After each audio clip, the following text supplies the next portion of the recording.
नमस्कार दोस्तों, हमारे यूट्यूब चैनल टीचिंग मंत्रा में आप सभी का हार्दिक स्वागत है। मैं आप लोगों के लिए पुनः जीएसटी के और करंट अफेयर से संबंधित महत्वपूर्ण 50 प्रश्नों को लेकर के उपलब्ध हूँ। आशा करता हूँ आप सभी लोग स्वस्थ होंगे और मस्त होंगे।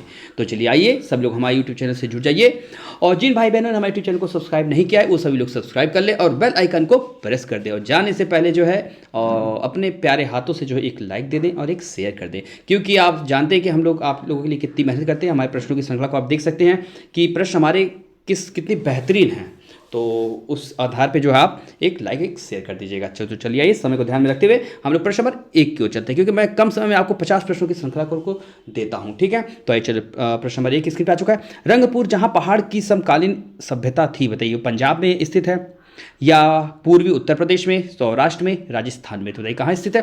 तो आपकी वो सौराष्ट्र में जो है स्थित। Option C is a right option. चलते नेक्स्ट की ओर।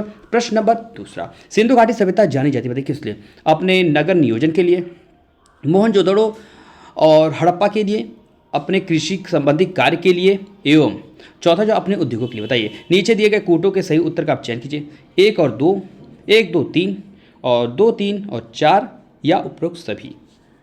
तो बताइए राइट आंसर क्या है? तो right answer option number D is the right option. ठीक है, चारों के लिए जो है सिंधु घाटी सभ्यता जानी जाती है। चलते हैं नेक्स्ट प्रश्न की ओर। प्रश्न नंबर 3, किस पशु का अंकन हड़प्पा संस्कृति की मोहरों पर नहीं मिलता है? ठीक है, यहाँ पे पूछा है नहीं मिलता है। ठीक है, बताइए बैल, हाथी, घोड़ा, भेड़। तो किसका नहीं मिलता है? तो आपका हाथी, अरे माफ चाहूँगा घोड़ा। ठीक है, घोड़े का जो है नहीं मिलता है, बैल का मिलता है, हाथी का मिलता है और भेड़ का मिलता है। और सबसे पहले जो पशु पाला गया था कौन सा पशु था? तो आपका कुत्ता था। ठीक है, और सबसे पहली फसल जो उगाई गई थी वो कौन सी थी? तो आपकी जौ थी। ठीक है, चलते नेक्स्ट प्रश्न की ओर। प्रश्न नंबर 4, मृत पट्टिका पर उत्कीर्ण सिंह युक्त देवता की आकृति प्राप्त बताइए कहाँ? बनवाली से, कालीबंगा से, लोथल से या ऑप्शन डी सुरकुटला से? तो बताइए कहाँ से हुई थी? तो राइट आंसर कालीबंगा से। Option B is the right option. ये जो किस सभ्यता से संबंधित है? तो ये सिंधु घाटी सभ्यता से संबंधित है। ठीक है, चलते नेक्स्ट प्रश्न की ओर। प्रश्न नंबर 5, निम्न स्थानों में से किस एक स्थान पर सिंधु घाटी सभ्यता से संबद्ध विख्यात वृषभ मुद्रा प्राप्त हुई थी? बताइए हड़प्पा से, चन्हू-जोदड़ो से, लोथल से, मोहनजोदड़ो से? तो बताइए कहाँ से प्राप्त हुई थी? तो आपके मोहनजोदड़ो से प्राप्त हुई थी। Option D is the right option. चलते हैं प्रश्न नंबर 6, लेखन कला की उचित प्रणाली विकसित करने वाली सर्वप्रथम प्राचीन सभ्यता थी? बताइए कौन? सिंधु सभ्यता, मिस्र सभ्यता, सुमेरिया सभ्यता या चीन वाली? तो बताइए क्या राइट आंसर है? तो सुमेरिया थी। Option C is the right option. चलते नेक्स्ट प्रश्न की ओर। प्रश्न नंबर 7, हड़प्पा संस्कृति के स्थल एवं उनकी स्थिति संबंधी निम्नलिखित युगों में से कौन एक सही सुमेलित नहीं है? इसमें आपके 3 जो है सुमेलित हैं और एक जो है गलत है। आलमगीरपुर उत्तर प्रदेश में, बनावली जो है आपका हरियाणा में, दयामाबाद जो है आपका महाराष्ट्र में और राखी गढ़ी राजस्थान में। तो बताइए इसमें गलत क्या है? तो राइट आंसर आपका जो राखी गढ़ी है ये आपका गलत है, क्योंकि राखी गढ़ी जो है आपके हरियाणा से संबंधित, हरियाणा के हिसार जिले में। ठीक है, कहाँ के? हरियाणा के हिसार जिले में। ठीक है, चलते नेक्स्ट प्रश्न की ओर। प्रश्न नंबर 8, हड़प्पा संस्कृति के निम्नलिखित स्थलों में से कौन सिंध में अवस्थित? बताइए हड़प्पा है, मोहनजोदड़ो, चन्हू-जोदड़ो या सुरकोटला? तो कौन सा निम्नलिखित में से बताइए कौन सा है?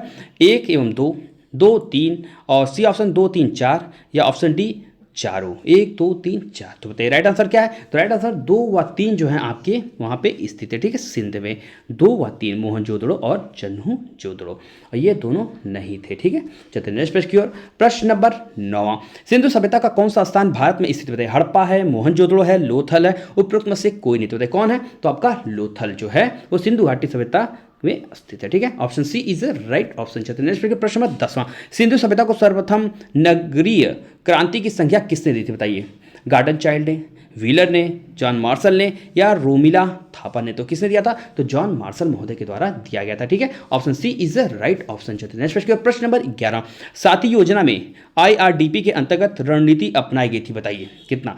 तो आपकी मैं पहले बता देता हूँ 7वीं पंचवर्षीय योजना जो आपकी कब आई थी? तो आपकी 1985। कितना? 1985 से क्या हम कब तक था? तो 5 साल आप ऐड कर दीजिए, कितना होगा? 1990 हो जाएगा। ठीक है, यहाँ तक इतने दिन तक चली थी। ठीक है, 5 वर्षों के लिए जो आती 7वीं पंचवर्षीय योजना जो था IRDP के अंतर्गत रणनीति अपनाई कौन सी गई थी? संपूर्ण परिवार का अंगीकरण, विकास खंड का अंगीकरण, या सी गांव का अंगीकरण, या ऑप्शन डी जिले का अंगीकरण। तो क्या, तो संपूर्ण परिवार का अंगीकरण। ठीक है, इसका लक्ष्य ये था। ठीक है, option A is the right option. चलते नेक्स्ट प्रश्न नंबर 12वां, भारत की क्रमिक पंचवर्षीय योजनाओं में आर्थिक आयोजन का सामान्य लक्ष्य निम्नलिखित में से माना जाना चाहिए। बताइए कितना, तीव्र आर्थिक समृद्धि को सुनिश्चित करना, या ऑप्शन बी रोजगार का विस्तार करना, और जो ऑप्शन सी है आय और धन की विषमताओं को कम करना, और ऑप्शन डी है आर्थिक शक्ति के केंद्रीकरण को रोकना। तो राइट आंसर क्या है, तो तीव्र आर्थिक समृद्धि को सुनिश्चित करना था। ठीक है, option A is the right option. चलते नेक्स्ट प्रश्न की ओर। प्रश्न नंबर 13वां, उद्योगों के विकास तथा औद्योगिकरण की रणनीति की योजना का अंग थी। बताइए कौन सी, चतुर्थ, द्वितीय, तृतीय या सातवीं। तो कौन सी थी, तो आपकी द्वितीय थी। कौन सी, द्वितीय थी। ठीक है, option B is a right option. और जो आपकी द्वितीय पंचवर्षीय योजना आपकी कब से कब चली गई थी, तो आपकी 1957। ठीक है, कब से, 1957 से आप 5 वर्ष ऐड कर लीजिए, 1961। ठीक है, 1961 तक। ठीक है, चलिए नेक्स्ट प्रश्न की ओर।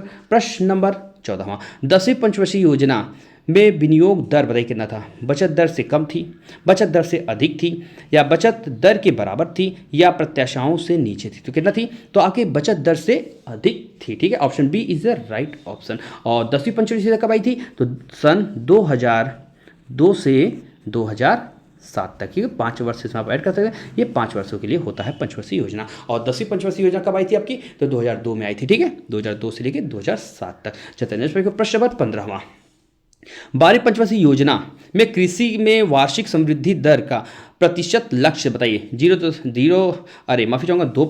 2.5%, 3% या 4%। तो कितने प्रतिशत था, तो आपका 4% था। Option D is a right option. और ये 12वीं पंचवर्षीय तक कब आई थी, तो इस सन 2012 में। ठीक है, 2012 में आई थी। और कब से थी, तो 5 इसके आगे आप ऐड कर दिए, कितना, 2017। ठीक है, 2017 तक। ठीक है, चलते नेक्स्ट प्रश्न की ओर। प्रश्न नंबर 16वां, राष्ट्रीय विकास परिषद मुख्यतः संबद्ध थी। बताइए किससे संबद्ध थी, योजनाओं को लागू करने में, पंचवर्षीय योजनाओं के अनुमोदन करने में, और भारत में मुख्य विकास योजनाओं के अनुमोदन और मूल्यांकन में, और ऑप्शन डी सामुदायिक विकास कार्यक्रमों के लागू करने में। बताइए राइट आंसर क्या है, तो भारत में मुख्य विकास योजनाओं के अनुमोदन और मूल्यांकन में। ठीक है, option C is the right option. ठीक है, राष्ट्रीय विकास परिषद की मुख्यता संबद्ध किससे थी, तो ऑप्शन सी से थी। ठीक है, चलते नेक्स्ट प्रश्न की ओर। प्रश्न नंबर 17वां, 12वीं पंचवर्षीय योजना में अधिकतम राशि आवंटित की गई थी। बताइए कितना की गई थी, ऊर्जा के क्षेत्र में की गई थी, या कृषि एवं सिंचाई के क्षेत्र में की गई थी, या भौतिक अधोसंरचना के लिए की गई थी, या शिक्षा के क्षेत्र में।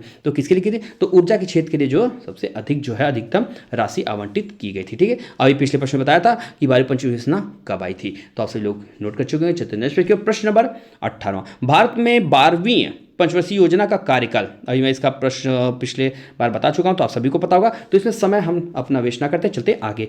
तो option C is the right option, इसका आंसर आप लोग जान लीजिए। चलते नेक्स्ट प्रश्न नंबर 19वां, 20 सूत्री आर्थिक कार्यक्रम सर्वप्रथम प्रारंभ किया गया था वर्ष किस वर्ष में बताइए, 1969 में, 1975 में, या 1977 में, या 1980 में। तो कब किया गया था बताइए 20 सूत्री आर्थिक कार्यक्रम, तो आपका 1975 में। Option B is the right option. चलते हैं नेक्स्ट प्रश्न नंबर 20वां, अप्रैल 1992 मार्च 1997 के दौरान भारत में कौन सी पंचवर्षीय योजना चालू रही थी। बताइए कौन सी, छठी योजना, 7वीं, 8वीं, या क्रमानुगत योजना। तो कौन सी थी, तो आपकी 8वीं योजना थी। ठीक है, option C is the right option.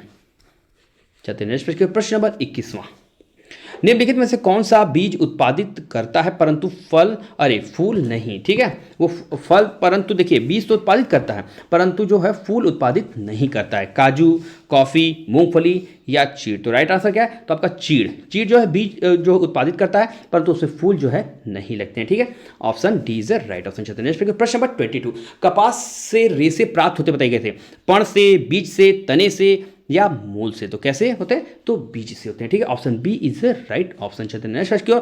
प्रश्न नंबर 23, 12वीं पंचवर्षीय योजना के अनुसार निम्नलिखित में से कौन सी फसल राष्ट्रीय खाद्य सुरक्षा मिशन से आच्छादित नहीं थी। ठीक है, आपका यहाँ पे नहीं पूछा है तो आप इसको ध्यान दीजिएगा। ठीक है, दलहन, चावल एवं गेहूं, मोटे अनाज, चाय एवं कॉफी। तो किससे नहीं थी, तो देखिए आपकी दलहन से भी थी, और चावल और गेहूं से भी थी और मोटे अनाज थी। यहाँ पे आपका नहीं पूछा है तो चाय एवं coffee, option D is the right option. चलते हैं नेक्स्ट प्रश्न की ओर। प्रश्न नंबर 24वां, गंगा के निचले मैदानों की यह विशेषता है कि यहाँ वर्ष भर जलवायु उच्च तापमान के साथ आर्द्र बनी रहती है। ठीक है, इस क्षेत्र के लिए निम्नलिखित फसलों की युग्मों में से कौन सा युग सबसे उपयुक्त होगा बताइए। धान और कपास के लिए, या गेहूं और जूट, ऑप्शन सी धान और जूट के लिए, ऑप्शन डी गेहूं और कपास के लिए। तो सबसे उपयुक्त बताइए किसके लिए होगा, तो आपका धान और जूट के लिए। ठीक है, option C is the right option. चलते हैं नेक्स्ट प्रश्न की ओर। प्रश्न नंबर 25, निम्नलिखित विशेषताएं, भारत के एक राज्य की विशेषताएं बताइए क्या। उसका उत्तरी भाग शुष्क एवं अर्ध शुष्क है, उसके मध्य भाग में कपास का उत्पादन होता है, और तीसरा उस राज्य में खाद्य फसलों की तुलना में नकदी फसलों की खेती अधिक होती है। ठीक है, उपयुक्त सभी विशिष्टताएं निम्नलिखित में से किस राज्य में पाई जाती हैं बताइए। तीनों जो विशेषताएं कही गई हैं ये किस राज्य की हैं, आंध्र प्रदेश की हैं या गुजरात की हैं, या ऑप्शन सी कर्नाटक की, ऑप्शन डी तमिलनाडु की। तो बताइए कहाँ के, तो ये आपकी ये गुजरात की है। ठीक है, option B is the right option. चलते हैं नेक्स्ट प्रश्न। प्रश्न नंबर 26, भारत सरकार मेगा फूड पार्क की अवधारणा को किन किन उद्देश्यों से प्रोत्साहित कर रही है बताइए। पहला कहता है खाद्य प्रसंस्करण उद्योग के लिए उत्तम अवसंरचना सुविधाएं उपलब्ध कराने हेतु, दूसरा कहता है खराब होने वाले पदार्थों का अधिक मात्रा में प्रसंस्करण करने और अपव्यय घटाने हेतु, और तीसरा कहता है उद्यमों के लिए उद्गामी और पारिस्थितिकी के अनुकूलन आहार प्रसंस्करण प्रौद्योगिकी उपलब्ध कराने हेतु। बताइए उपयुक्त में से कौन सा कथन सही है। केवल एक सही है, केवल 2 और 3 सही है, और ऑप्शन सी केवल 2 और 3 सही, 1 व 2 सही होता है, और ऑप्शन डी कहता है 1 2 तीनों सही है। तो क्या राइट आंसर है, तो right answer option D is right answer. इसमें जो है आपके तीनों तर्क जो है ये तीनों वाक्य बिल्कुल सही है मेगा फूड पार्क की अवधारणा के लिए। ठीक है, चलते नेक्स्ट प्रश्न नंबर 27, निम्नलिखित में से किस फसल में उत्तर प्रदेश भारत में सबसे बड़ा उत्पादक नहीं पूछा है। आप ये हाँ मत इसको हाँ में मत मार दीजिएगा, क्योंकि सब लोग इस पर ध्यान नहीं देते हैं और डायरेक्ट सीधे चले जाएंगे गेहूं पे, चले गए गेहूं मार के चलेंगे, लेकिन इस पर आपका पूछा है नहीं। तो बताइए ऑप्शन ए आलू, ऑप्शन बी चावल, ऑप्शन सी मसूर, और ऑप्शन डी गेहूं। तो बताइए किसके लिए नहीं, तो आपका option B is a right option, चावल के लिए। ठीक है, सबसे बड़ा उत्पादक राज्य किसके लिए नहीं है उत्तर प्रदेश, तो चावल के लिए नहीं है। बताइए चावल के लिए कौन सा राज्य है, कमेंट बॉक्स में इसको देखना चाहूंगा। चलते हैं नेक्स्ट प्रश्न की ओर। प्रश्न नंबर 28, निम्नलिखित में से कौन सी फसलें जायद में मुख्यतः सिंचित क्षेत्रों में उगाई जाती हैं बताइए। अरहर एवं चना, मूंग एवं उड़द, चावल एवं मिलेट, और मक्का एवं मूंगफली। तो राइट आंसर क्या है, तो मूंग एवं उड़द। ठीक है, option B is the right option. चलते हैं नेक्स्ट प्रश्न की ओर। प्रश्न नंबर 29, भारत की निम्नलिखित फसलों पर आप विचार कीजिए। मूंगफली, तिल, बाजरा, उपयुक्त में से कौन सा या से प्रमुखतः वर्षा आधारित फसल है बताइए। केवल 1 2, केवल तीसरा, और ऑप्शन सी है 2 3, और ऑप्शन डी है 1 2 व 3। तो राइट आंसर क्या है, जो वर्षा पर आधारित है। ठीक है, प्रमुखता तो कौन सी फसल है बताइए, तो आपकी जो है पहला मूंगफली और दूसरा तिल। बाजरा के लिए जो है ज़्यादा वर्षा की आवश्यकता नहीं होती, तो इसलिए 1 और 2 option A is the right option. ठीक है, चलते हैं नेक्स्ट प्रश्न की ओर। प्रश्न नंबर 30, भारत की निम्नलिखित फसलों पर विचार कीजिए। लोबिया, मूंग, अरहर, उपयुक्त में से कौन सा या से दलहन चारा और हरी खाद के रूप में प्रयोग होते हैं बताइए। केवल 1 व 2, केवल 2, केवल 1 और 3, 1 2 3 तीनों। तो बताइए क्या होता है, तो आपका राइट आंसर है 1 व 2। ठीक है, लोबिया और मूंग जो है हरे या चारा हरी खाद के रूप में प्रयोग होता है। ठीक है, पहला ऑप्शन सही है, ये आपका लोबिया और मूंग। ठीक है, इसलिए option A is right option. चलते हैं प्रश्न नंबर 31, तालाब का रेशम पॉन्ड सिल्क या जल का रेशम वाटर सिल्क निम्न में से किसे कहते हैं बताइए। स्पाइरोगायरा को, यूलोथ्रिक्स को, क्लैमिडोमोनास को, या म्यूकर को। तो किसे कहा जाता है, तो स्पाइरोगायरा को। ठीक है, option A is the right option. चलते हैं नेक्स्ट प्रश्न की ओर। प्रश्न नंबर 32, जीवाणु को पूर्णतः समाप्त करने की क्रिया क्या कहलाती है। निर्जलीकरण, हिमीकरण, पार्श्वीकरण या निर्जमीकरण। तो राइट आंसर क्या है, तो निर्जमीकरण। ठीक है, option D is the right option. चलते हैं प्रश्न नंबर 33, क्लोरेलिन नामक प्रतिजैविक प्राप्त किया जाता है बताइए कैसे। कवक से, जीवाणु से, शैवाल से या लाइकन से। तो किससे, तो आपके शैवाल से जो है प्राप्त किया जाता है। ठीक है, option C is a right option. चलते हैं नेक्स्ट प्रश्न की ओर।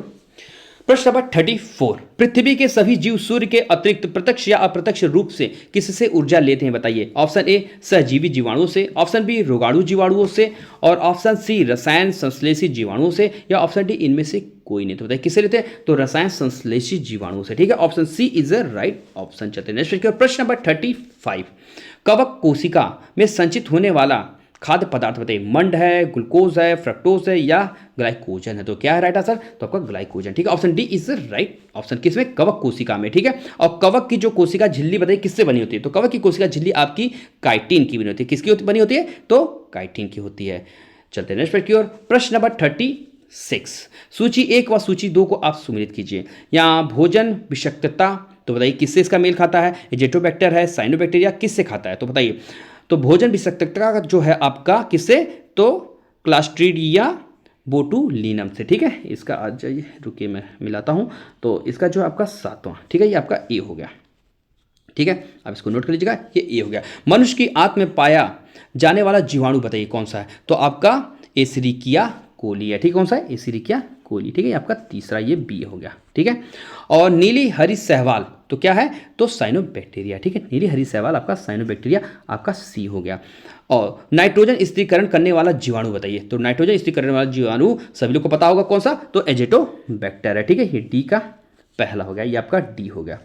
और फिर नीचे बचा है नाइट्रोजनन स्त्री कारक सहवाल, तो बताइए कौन सा है आपका, तो एनाबीना तथा नोस्टाक है। ठीक है, एनाबीना नोस्टाक, ये आपका ई हो गया। ठीक, ये आपका ई हो गया। और नारियल का खाने योग्य भाग बताइए, तो कौन सा है, तो नारियल का खाने योग्य भाग जो है भ्रूण एवं भ्रूण पोष होता है। ठीक है, ये आपका एफ हो गया।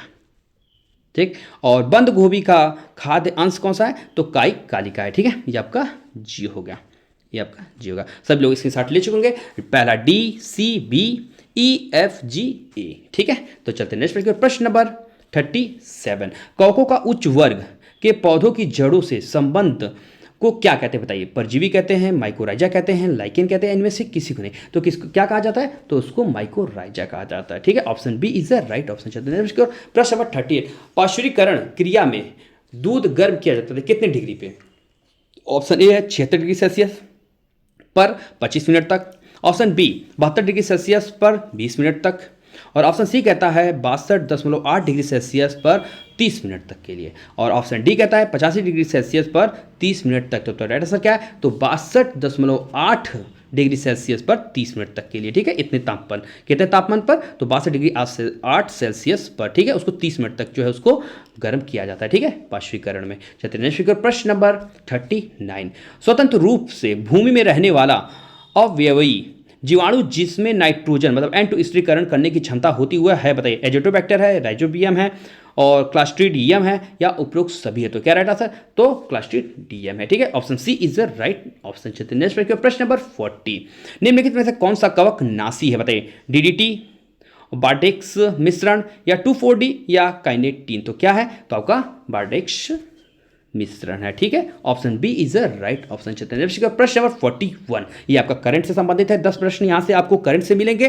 तो हाल ही में विश्व बैंक के अध्यक्ष अजय बंगा ने विश्व बैंक समूह की आर्थिक सलाहकार समिति में किसे शामिल करने की घोषणा की बताइए। Raghuram Rajan, option B Rakesh Mohan, option C doctor Arvind Subramanian, option D कहता है डॉक्टर सी रंगराजन। तो किसे, तो आपका राकेश मोहन को। ठीक है, option B is the right option. चलते हैं प्रश्न नंबर 42, हाल ही में राष्ट्रपति द्रौपदी मुर्मू ने आईआईटी भारत की पहली घरेलू कैंसर जीन बॉम्बे, ठीक है, जीन बॉम्बे और किसके सहयोग से विकसित थेरेपी CAR-T लॉन्च किया बताइए। Tata memorial hospital, IISc Bengaluru, IIT Madras, या ऑप्शन डी IIT जोधपुर। तो क्या राइट आंसर है, तो टाटा मेमोरियल हॉस्पिटल की बात। ठीक है, इनके सहयोग से option A is the right option. चलते हैं प्रश्न नंबर 43, लोकसभा चुनाव 2024 में मतदान के लिए अधिक से अधिक युवाओं को आकर्षित करने के लिए निर्वाचन एम्बेसडर बनाया है। किसको, आयोग ने किस अभिनेता को अपना ब्रांड एम्बेसडर बनाया बताइए। अमिताभ बच्चन को बनाया है, आयुष्मान खुराना को, शाहरुख खान को, या अक्षय कुमार को। तो किसे बनाया गया है, तो आयुष्मान खुराना को। Option B is the right option. चलते प्रश्न नंबर 44, 10,000 मेगावाट से अधिक रिन्यूएबल एनर्जी क्षमता वाली भारत की पहली कंपनी कौन बनी बताइए। Adani group energy limited, Tata power solar system, JSW energy या सुजलॉन एनर्जी। तो राइट आंसर क्या है? तो अदानी ग्रीन एनर्जी लिमिटेड। ठीक है, option A is the right option. चलिए प्रश्न नंबर 45।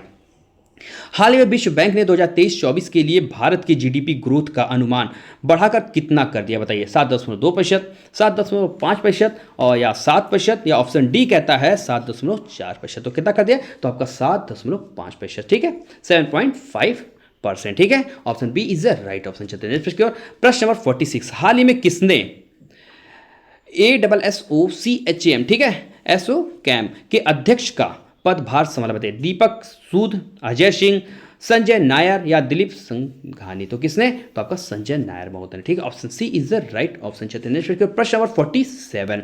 हाल ही में विश्वनाथ आनंद को पीछे छोड़कर भारत के शीर्ष रैंक वाले शतरंज खिलाड़ी कौन बने? बताइए, अर्जुन एरिगैसी, डी गुकेश, वैशाली रमेश बाबू और बुपल्ला प्रणीत। तो कौन बने हैं? तो अर्जुन एरिगैसी बने। ठीक है, option A is right option. प्रश्न नंबर 48। हाल ही में किसने प्रेस इंफॉर्मेशन ब्यूरो PIB के महानिदेशक का पदभार संभाला? बताइए, नवनीत कुमार सहगल, परेश रावल, शेफाली बी शरण, KN शांता कुमार। तो किसने? तो शेफाली बी शरण। ठीक है, option C is the right option. प्रश्न नंबर 49।